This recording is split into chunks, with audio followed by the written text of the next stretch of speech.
Hi hello ನಮಸ್ಕಾರ ನನ್ನ ಎಲ್ಲ ಯೂಟ್ಯೂಬ್ ಫ್ಯಾಮಿಲಿಗೆ welcome back to my channel. ನಾನಿವತ್ತು ಇಲ್ಲಿ ಈಸಿಯಾಗಿ ಒಂದು ರಸಮ್ನ ಹೇಗೆ ಮಾಡೋದು ವಿತೌಟ್ ರಸಮ್ ಪೌಡರ್ ಅಂತ ತೋರಿಸ್ಕೊಡ್ತಾ ಇದ್ದೀನಿ. ಬನ್ನಿ ನೋಡೋಣ. ಇಲ್ಲಿ ನಾನು ಫಸ್ಟು ಒಂದು ಪಾತ್ರೆಗೆ ಒಂದು ಲೋಟ ನೀರನ್ನು ಹಾಕ್ಕೊಂಡು ಬಿಸಿಗೆ ಇಟ್ಕೊಂಡಿದ್ದೆ. ಅದಕ್ಕೀಗ ನಾನು 2 ಟೊಮೊಟೊನ ಹೆಚ್ಚಿ ಹಾಕ್ಕೊತಾ ಇದ್ದೀನಿ. ಇದು ನೀಟಾಗಿ ಕುದಿಬೇಕು. ಇದು ಒಂದು ಕುದಿ ಕುದ್ರೆ ಸಾಕು. ಮೀನ್ಸ್ ಫುಲ್ ಬೇಯಬೇಕು ಅಂತ ಏನಿಲ್ಲ. ಟೊಮೊಟೊ ಸಿಪ್ಪೆ ಬಿಟ್ಕೊಳ್ಳುತ್ತಲ್ಲ ಅಲ್ಲಿವರೆಗೂ ಬೆಂದರೆ ಸಾಕು. ಆವಾಗ ಟೇಸ್ಟ್ ಚೆನ್ನಾಗಿರುತ್ತೆ. ಫುಲ್ ಬೆಂದೋದ್ರೆ ಅದರಲ್ಲಿರೋ ಸಾರಾಂಶ ಎಲ್ಲ ಹೊಟ್ಟೋಗ್ಬಿಡುತ್ತೆ. ಹಾಗಾಗಿ ಇಷ್ಟು ಬೆಂದರೆ ಸಾಕು. ಈಗ ಇದನ್ನು ಬೆಂದಿದೆ, ಕೂಲ್ ಡೌನ್ ಆಗೋದಕ್ಕೆ ಬಿಟ್ಟು ನಾನು ಮಿಕ್ಸಿಗೆ ಏನು ಬೇಕೋ ಅದನ್ನು ರೆಡಿ ಮಾಡ್ಕೋತಾ ಇದ್ದೀನಿ.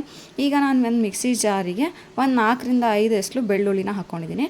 ತುಂಬಾ ಹಾಕ್ಕೊಂಬಾರ್ದು, ತುಂಬ ಟೇಸ್ಟ್ ಚೆನ್ನಾಗಿರಲ್ಲ. ಹಾಗಾಗಿ ಆಮೇಲೆ 1 ಇಂಚಿಗಿಂತ ಸ್ವಲ್ಪ ಕಮ್ಮಿ ಹುಣಸೆ ಹಣ್ಣು, ಸ್ವಲ್ಪ ರುಚಿಗೆ ಎಷ್ಟು ಬೇಕೋ ಅಷ್ಟು ಉಪ್ಪು, ಹಾಗೆ ಖಾರದ ಪುಡಿ, ಖಾರಕ್ಕೆ ಎಷ್ಟು ಬೇಕೋ ಅಷ್ಟು ಖಾರದ ಪುಡಿನ ಹಾಕೋತಾ ಇದ್ದೀನಿ. ಇಲ್ಲಾಂದರೆ ನೀವು ಒಣಮೆಣಸು ಕೂಡ ಹಾಕೋಬೋದು, ಟೇಸ್ಟ್ ಏನು ಡಿಫ್ರೆನ್ಸ್ ಆಗೋಲ್ಲ. ಈಗ ಇದಕ್ಕೆ ಸ್ವಲ್ಪ ಅರಿಶಿಣದ ಪುಡಿ, ಹಾಗೆ ಏನು ಉರಿದೆ ಹಾಕ್ಕೊತಾ ಇದ್ದೀನಿ. ಒಂದು ಅರ್ಧ ಟೇಬಲ್ ಸ್ಪೂನ್ ಕೊತ್ತಂಬರಿ ಬೀಜ ಅಂತೀವಲ್ವ ಅದು.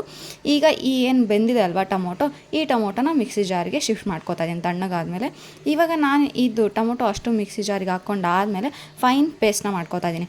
ನಾನಿಲ್ಲಿ ಏನು ಮಾಡ್ತಾಯಿದ್ದೀನಿ ಅಂದರೆ ನೀರನ್ನು ಚೆಲ್ತಾ ಇಲ್ಲ, ಬೇಯಿಸ್ಕೊಂಡಿರೋದು. ಆ ನೀರನ್ನು ಇಟ್ಕೊಂಡು ನೆಕ್ಸ್ಟ್ ರಸಮ್ ಕನ್ಸಿಸ್ಟೆನ್ಸಿಗೆ ಬೇಕಲ್ಲ ಫೈನ್ ಪೇಸ್ಟ್ನ ಮಾಡ್ಕೋತಾ ಇದ್ದೀನಿ ಮಿಕ್ಸಿಯಲ್ಲಿ.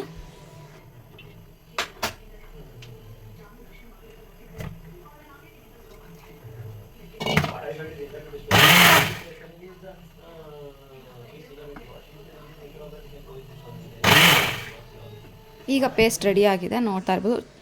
ಆಲ್ಮೋಸ್ಟ್ ಫುಲ್ ಪೇಸ್ಟ್ ಆಗಬೇಕದು, ತರ್ತರಿಯಾಗೆಲ್ಲ ಇರಬಾರ್ದು. ಈಗ ಒಂದು ಪಾತ್ರೆನ ಬಿಸಿಗೆ ಇಟ್ಕೊಂಡಿದ್ದೀನಿ. ಅದಕ್ಕೆ 1-2 ಟೇಬಲ್ ಸ್ಪೂನ್ ಆಯಿಲ್ನ ಹಾಕ್ಕೊಂಡಿದ್ದೀನಿ. ಆಯಿಲ್ ಬಿಸಿ ಆದಮೇಲೆ ಒಗ್ಗರಣೆಗೆ ಸಾಸಿವೆ, ಜೀರಿಗೆ, ಕರಿಬೇವಿನ ಸೊಪ್ಪು, ಇಂಗು, ಹಾಗೆ ಬೇಕಂದರೆ ಬೆಳ್ಳುಳ್ಳಿ ಮತ್ತೆ ಹಾಕ್ಕೋಬೋದು. ನಾನೇನು ಹಾಕ್ಕೊಂಡಿಲ್ಲ, ಮಿಕ್ಸಿಗೆ ಹಾಕ್ಕೊಂಡಿದ್ನಲ್ಲ ಅಂತ. ಇದಿಷ್ಟು ನೀಟಾಗಿ ಚಟಪಟ ಅಂದಮೇಲೆ ನಾವೇನು ಮಿಕ್ಸಿ ಮಾಡ್ಕೊಂಡಿದ್ದೀವಲ್ಲ ಪೇಸ್ಟು, ಆ ಪೇಸ್ಟನ್ನು ಈಗ ಪಾತ್ರೆಗೆ ಶಿಫ್ಟ್ ಮಾಡ್ಕೋತಾ ಇದ್ದೀನಿ.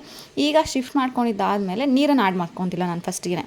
ಈಗ 1-2ರಿಂದ 3 ನಿಮಿಷ ಹಾಗೆ ಗಟ್ಟಿಯಾಗೇ ಫ್ರೈ ಮಾಡ್ಕೋತಾ ಇದ್ದೀನಿ. ಅದು ಒಂದು ಸ್ವಲ್ಪ ಹಸಿ ಇರುತ್ತಲ್ವ, ಅದೆಲ್ಲ ಹೋಗಲಿ ಅಂತ ಅಂದು ಅದು ಎಲ್ಲ ಕಮ್ಮಿ ಆದಮೇಲೆ ನಾನಿವಾಗ ರಸಮ್ ಕನ್ಸಿಸ್ಟೆನ್ಸಿಗೆ ನೀರನ್ನು ಆ್ಯಡ್ ಮಾಡ್ಕೋತಾ ಇದ್ದೀನಿ. ನೀರನ್ನು ಆ್ಯಡ್ ಮಾಡ್ಕೊಂಡಾದಮೇಲೆ ನೀವು ಉಪ್ಪು ನೋಡ್ಕೊಂಡು ಮತ್ತೆ ಉಪ್ಪನ್ನು ಹಾಕ್ಕೋಬೇಕು. ಇದೂ ಅಷ್ಟೇ, ಜಾಸ್ತಿ ಏನು ಕುದಿಬೇಕು ಅಂತಿಲ್ಲ. ಒಂದು ಕುದಿಗೆ ಬಂದರೆ ಸಾಕು, ರಸಮ್ ರೆಡಿ ಆಗುತ್ತೆ. ಯಾವುದೇ ರೀತಿಯಾದಂಥ ರಸಮ್ ಪೌಡರು ಏನೂ ಬೇಡ.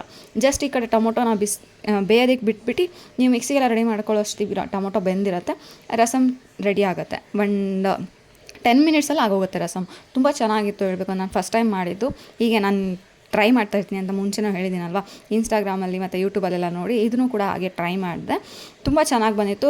ಬಿಸಿ ಬಿಸಿ ಅನ್ನಕ್ಕೆ ತುಪ್ಪ ಹಾಕ್ಕೊಂಡು ರಸಮ್ ಹಾಕ್ಕೊಂಡು ತಿಂತಾಯಿದ್ರೆ ತುಂಬ ಒಳ್ಳೆಯ ಕಾಂಬಿನೇಷನ್ ಆಗಿರುತ್ತೆ. ಇದಕ್ಕೆ ಹಪ್ಪಳ ಅಥವಾ ಕೋಸಂಬರಿ ಮಾಡ್ಕೊಂಡು ತಿಂದ್ರಂತೂ ಇನ್ನೂ ತುಂಬ ಚೆನ್ನಾಗಿರುತ್ತೆ ಅಂತ ಹೇಳ್ತೀನಿ. ನೀವು ಕೂಡ ಈ ಒಂದು ರಸಮ್ನ ಟ್ರೈ ಮಾಡಿ ಹೇಗಿತ್ತು ಅಂತ ಕಮೆಂಟ್ ಮೂಲಕ ತಿಳಿಸಿ. ಇನ್ನು ಯಾರು ನನ್ನ ಚಾನಲ್ನ ಸಬ್ಸ್ಕ್ರೈಬ್ ಆಗಿಲ್ಲ, ದಯವಿಟ್ಟು ಸಬ್ಸ್ಕ್ರೈಬ್ ಆಗಿ. ನಿಮ್ಮ ಫ್ಯಾಮಿಲಿ ಫ್ರೆಂಡ್ಸ್ಗೂ ನನ್ನ ಚಾನಲ್ನ ಸಬ್ಸ್ಕ್ರೈಬ್ ಆಗೋದಕ್ಕೆ ಹೇಳಿ. ಹಾಗೆ ನಾನು ಶಾರ್ಟ್ಸಲ್ಲಿ ಆದಷ್ಟು ಹೋಮ್ ರೆಮಿಡೀಸ್ನ ತೋರಿಸ್ತಾ ಇದ್ದೀನಿ. ಸ್ಕಿನ್ಗಿರ್ಬೋದು, ಆಮೇಲೆ ಹ್ಯಾಂಡ್ಸಿಗಿರ್ಬೋದು, ಈ ಥರ ಡಿಫ್ರೆಂಟ್ ಹೋಮ್ ರೆಮಿಡೀಸ್ನ ದಯವಿಟ್ಟು ನೋಡಿ ಸಪೋರ್ಟ್ ಮಾಡಿ. ಚಾನಲ್ನ ಸಬ್ಸ್ಕ್ರೈಬ್ ಮಾಡಿ, ಹೀಗೆ ವಾಚ್ ಮಾಡ್ತಾರೆ ನನ್ನ ವೀಡಿಯೋಸ್ನ. Thank you.